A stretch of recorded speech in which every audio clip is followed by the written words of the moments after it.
Hey guys, कैसे हो आप लोग। दोस्तों, आपकी नज़र में हार्डनेस क्या है?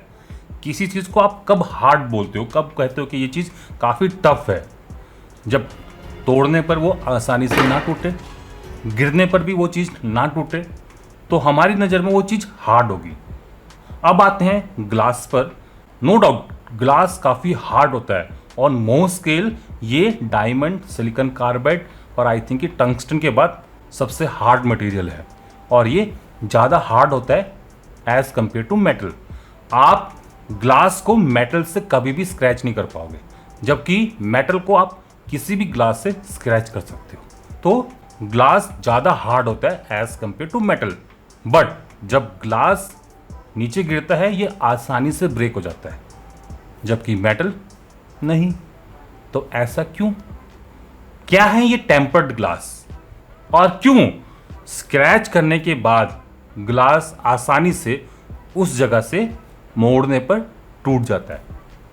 आपने देखा है नॉर्मल ग्लासेस पर जब हम लोग एक स्क्रैच लगाते हैं और उसको बेंड करते हैं तो वो आसानी से उस स्क्रैच के थ्रू कट जाता है, टूट जाता है।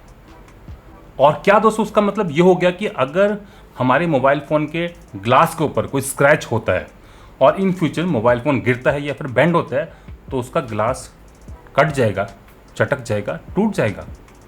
और कहीं ये जो गिरने के बाद मोबाइल फ़ोन के डिस्प्ले क्रैक होते हैं, चटकते हैं, क्या इसके पीछे ये स्क्रैच है?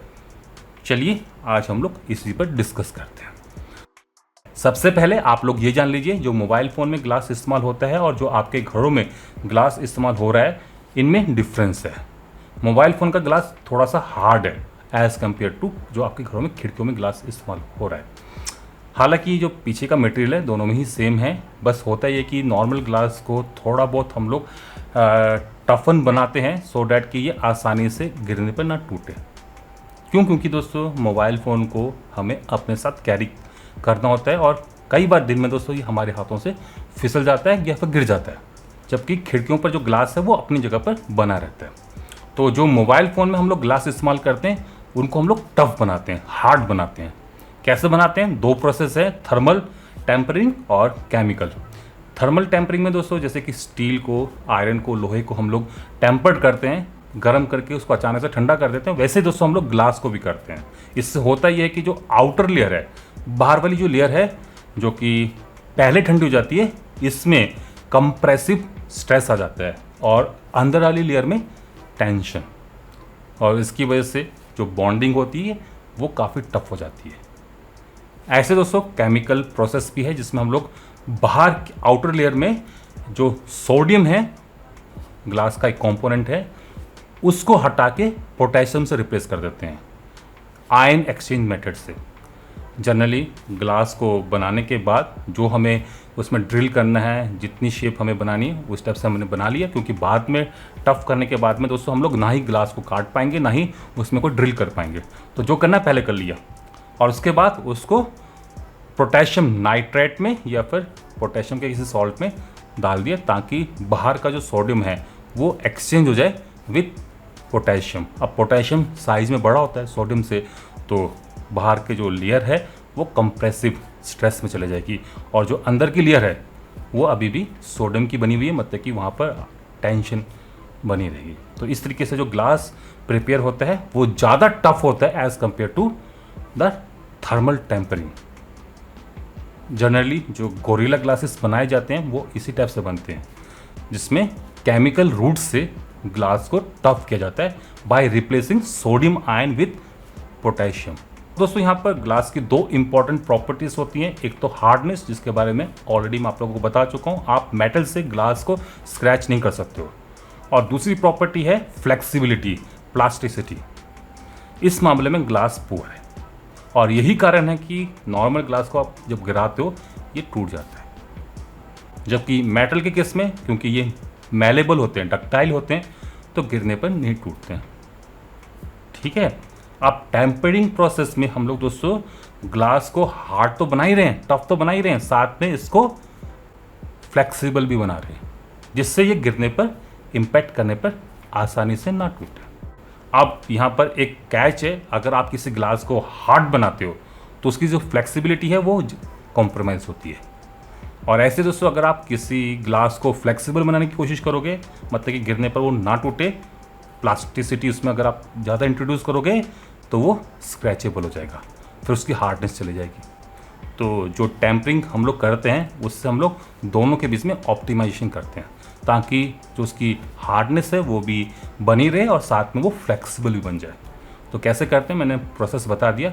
एक तो हो गया थर्मल और दूसरा हो गया केमिकल प्रोसेस। और कॉर्निंग गोरिल्ला ग्लास वाले केमिकल रूट को यूज़ करते हैं। ठीक है, अब आते हैं सवाल नंबर 2 पर। स्क्रैच करने पर क्या जो टेम्पर्ड ग्लास है वैसे जैसे कि नॉर्मल ग्लास जो होता है वो उसी लाइन के क्रॉस टूट जाता है बेंड करने पर, तो क्या टेम्पर्ड ग्लास के साथ भी ऐसा होता है? मैं ऑलरेडी इसका हिंट आप लोगों को दे चुका हूँ, जस्ट रिपीट कर रहा हूँ। नॉर्मल ग्लास में फोर्सेस इक्वल होती हैं, जबकि टेम्पर्ड ग्लास में आउटर एरिया में कंप्रेसिव फोर्सेस होती हैं और इनर एरिया में टेंशन वाली। अब जब आप किसी मटेरियल को बेंड करते हो तो होता क्या है, आउटर सरफेस पर टेंशन वाली स्ट्रेस लग रही है और नीचे एरिया में कंप्रेशन हो रहा है यहाँ पर, और यहाँ पर टेंशन। तो अगर सरफेस पर कोई स्क्रैच नहीं है तो हम लोग आराम से ग्लास को बेंड कर सकते हैं। बट अगर सरफेस पर हल्का सा भी कट है तो ये जो ऊपर की साइड को टेंशन लग रही है, ये इस कट को अंदर तक पेनिट्रेट कर देती है, जिसकी वजह से ये ग्लास बिल्कुल उसी स्क्रैच से कटता चला जाता है। ये नॉर्मल ग्लास की बात हो रही है। आप रबड़ को भी अगर बेंड करते हो, हल्का सा कट ऊपर से दिखाते हो तो रबड़ भी उस कट से आगे कटती चली जाती है। ऐसे ग्लास के साथ होता है। बट जब आप एक टेम्पर्ड ग्लास को स्क्रैच लगा के बेंड करते हो तो ऐसे केस में जो स्क्रैच है वो पेनिट्रेट नहीं करता। क्यों? क्योंकि ऑलरेडी बाहर की साइड को कंप्रेसिव स्ट्रेस लगी हुई है। आप बेंड करते हो, टेंशन डालते हो, तो कंप्रेसिव जो स्ट्रेस है ये टेंशन को बैलेंस करती है।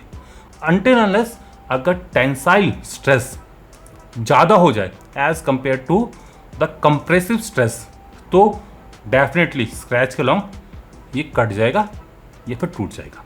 अब चूंकि ये जो फोर्सेस हैं through out the material differ करती हैं, तो इन दैट केस जो ब्रेकेज होगी वो बिल्कुल लीनियर नहीं होगी, अलॉन्ग द स्क्रैच नहीं होगी। बस वो एक उसको स्टार्टिंग पॉइंट दे देगी और उसके बाद जो पूरा ग्लास है वो शैटर कर जाएगा इस टाइप से कुछ। ये एक बहुत अच्छी प्रॉपर्टी होती है टेम्पर्ड ग्लास की, कि अगर ग्लास टूटता है, ब्रेक करता है, ये नॉर्मली एक सीधी लाइन में नहीं कट करता है, ये कुछ इस टाइप से शैटर कर जाता है ताकि कोई शार्प एज ना बने, क्योंकि काफ़ी नुकसानदेह हो सकता है। ऑलरेडी काफ़ी टफ होता है ग्लास। ठीक है, तो इन जनरल कहा जाए अगर मोबाइल फ़ोन के डिस्प्ले के ऊपर स्क्रैच है तो नॉर्मल बेंडिंग से, नॉर्मल गिरने से स्क्रैच के अलॉन्ग ग्लास नहीं टूटता है। बस अनटिल अनलेस फोर्सेस ज़्यादा ना हो जाए, मतलब कि जो आप टेंशन दे रहे हो मटेरियल के आउटर सरफेस पर, ग्लास के आउटर सरफेस पर, वो अगर कहीं इतना बढ़ जाता है कि वो कंप्रेसिव जो स्ट्रेस इम्प्लीमेंट कर रखी है विद द केमिकल रूट उसको ओवरकम कर दे, तो डेफिनेटली उस स्क्रैच के थ्रू ग्लास शैटर कर जाएगा।